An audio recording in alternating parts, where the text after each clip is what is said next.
సాధారణంగా ఒక అధికారి కానీ టీచర్ కానీ బదిలీ అయితే తోటి ఉద్యోగులు విద్యార్థులు గ్రామస్తులు బాధపడతారు.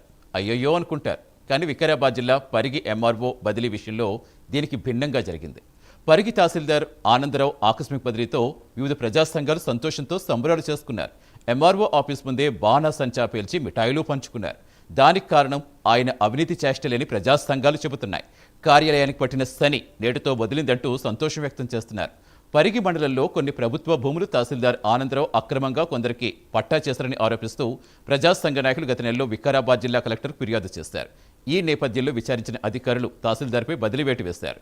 తహసీల్దార్పై చర్యలు తీసుకుని బదిలీ చేయడంపై ప్రజా సంఘాలు ఆనందం వ్యక్తం చేస్తాయి. ప్రజా ప్రతినిధుల అండ చూసుకుని అధికారులు ప్రజలను పీడిస్తే చూస్తూ ఊరుకోమని ప్రజా పోరాటం చేస్తామని హెచ్చరించారు.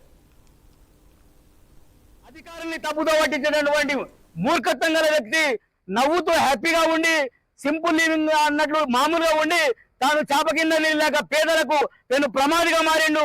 రైతుల కలుపు కొట్టిండు. ప్రభుత్వ గైరాన భూముల్ని కబ్జా చేసిండు. అలాగే రియల్ ఎస్టేట్లకు అమ్మిండు. దుర్మార్గంగా వ్యవహరించిండు. కాబట్టి ఆ తహసీల్దార్ గారిని ఆయనను ఉద్యోగిగా కొనసాగించడానికి అనర్హుడు. జిల్లా కలెక్టర్ మెజిస్ట్రేట్ గారు మా యొక్క ప్రజా సంఘాల యొక్క పోరాటాలను గత 14 రోజుల నుండి సీరియస్ గా ఆనందరావుపై చేసినటువంటి పోరాటాలను గ్రహించి జిల్లా కలెక్టర్ గారు ప్రథమ పౌరులు